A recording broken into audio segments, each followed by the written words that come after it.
Good morning, children. This is English video session for class 6. We are now dealing with the book The Pact with the Sun, and the topic is 4, the old clock shop. Yesterday's class we saw Ray, the owner of the shop, is deaf. He sells clocks and watches. Clock? What is a clock? Clock is the one which can be hung in the wall. Watch is the one which you put it in your wrist of your hand. Okay. So these are the differences. Yesterday I also asked you to read and come, underline the words which are difficult to understand, find out the meanings in the dictionary. Also I have told you to tell how the story develops. Read it loudly and come. Ray is a deaf shop owner. The night Christmas Eve, where is his shop?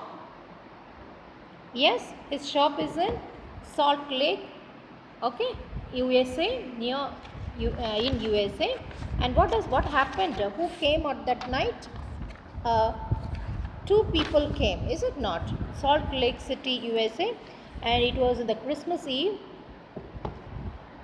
Everybody has closed. It is nearing 12 o'clock. Okay, and Christmas Eve means what? The night 12 o'clock is Christmas Eve. Okay, children, and people were going back. It was in a festival mood.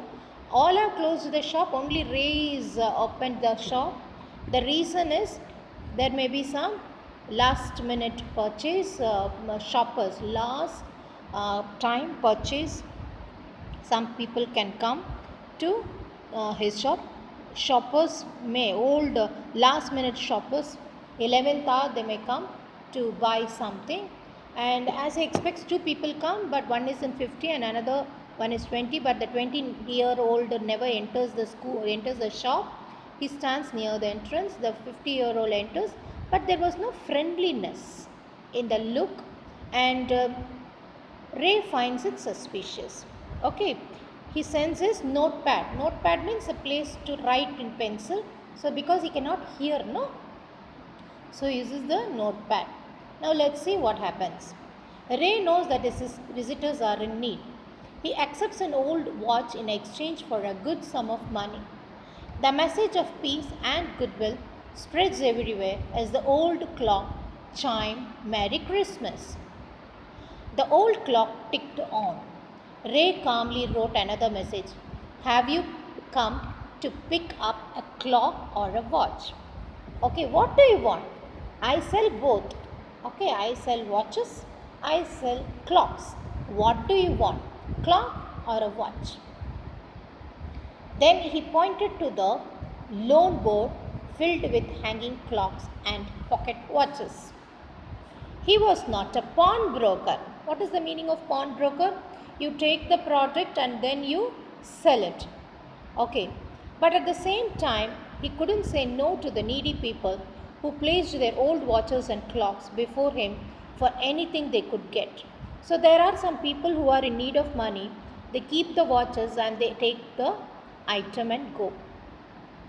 He loaned more than he should, and they would be there when the owner want them back at the price he had paid with no interest. Most of the time he don't even take the interest part of it. He knows the people are in need of money. He collects it and gives them more money, and once they get the money, they come to collect the items. Not even he never even asks the interest for it. So from these things we are able to understand that Ray is a very helpful person. He is able to understand the feelings of others and how he is helpful to people in the needy times. Okay. Yes. So pawnbroker means he was not a pawnbroker means what? He doesn't take things and gives interest and all. Let's see what happened. Can you see the shop, children? See there? That's Ray. He is deaf. You can see the shop full of clocks and watches. Okay, he is sending the notepad with a pencil, you see, so that people can write. And here is the man who had come to the shop. This is Ray. Let's see. Yes.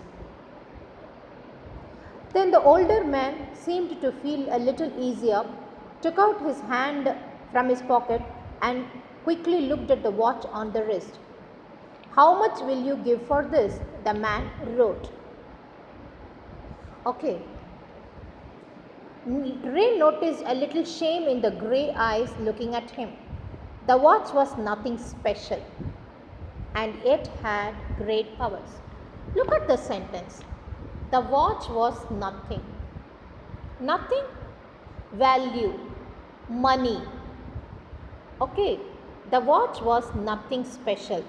The watch did not have anything like lot of expenses and all. No, not expensive at all. But special. What is the meaning of special here? It had great powers. Maybe someone who loved him so much has given him, or it is in memory of somebody. Something which is close to his heart. But as far as the value is concerned, it's nothing. The power is too high. Okay, the power. See how the power refers to his heart, the feelings. Someone who is very close to him. Someone he loves so much. It was something to exchange away of the bad situation. So he wanted money because he didn't have money at all. He wanted to have some money. Knowing that the need had brought the man to the shop in the first place, so only the money has made the man come to his shop. Ray asked him, "How much do you need for it?" The reply came back on the notepad, "Whatever it's worth." So how much ever the worth of the watch is, you give me the money.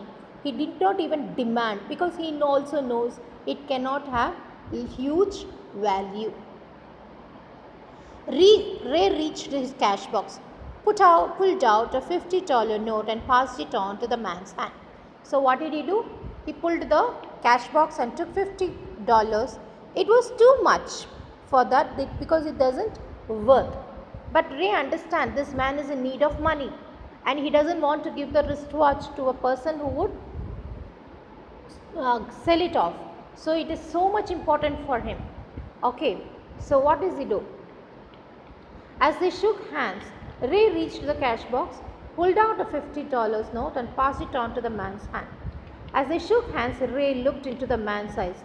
They seemed to say, "Thank you." Look at it, because Ray was able to understand the man is in need of the money.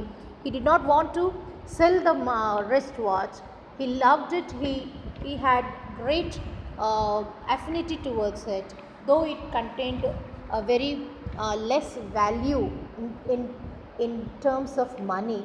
But the man is in need of now very much in need of money, and so he has come to give it to Ray. So, not taking the value of the real financial or the worth money of the watch, Ray gives $50. Okay, and this made the visitor, he was little unfriendly, you remember. Now he is saying thank you through his eyes. They both knew the watch wasn't worth so much. Who both here? The Ray also knows the watch is not worthy so much. The man also who has come to give the watch for loan knows that it doesn't have so much value. Before turning to leave, the man wrote, "I'll be back to pick it up as soon as I can." So what did the man write? He is writing something. Okay, I shall come to. What does it mean? Do you think the man will come? 100% he will definitely come, because he did not want to sell it. He did not want to pawn it. But his situation was that he required a little money and he had to pawn it in the Ray's shop. And he wrote Merry Christmas. Okay, he wrote Merry Christmas. So it's very clear that very soon the man is going to come to collect the wristwatch, and he values it so much. Okay. The story ended on the half hour with the clock striking all together. The timepieces, which had been looking on silently all the while, rang out the time with such feeling that even Ray thought he could hear them. Their sweet musical message was filled with hope. The timeless message of peace on earth, goodwill towards all, was felt by three men who stood in the old clock shop.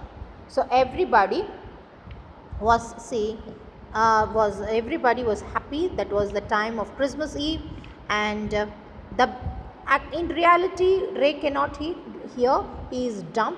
But when the clock was striking, when the timepiece is the small clock which you keep it near the bed is the timepiece. Okay, clock, everything is making a sound when it is 12 o'clock. Ray, though he cannot hear it, was able to understand the message that is going on when all the clocks were striking 12. The timeless message. What is a timeless message? Peace on earth. Peace on earth means happiness. When peace is there, naturally happiness is there in the atmosphere. Goodwill towards all was, and all the three. How many people are there? One is Ray.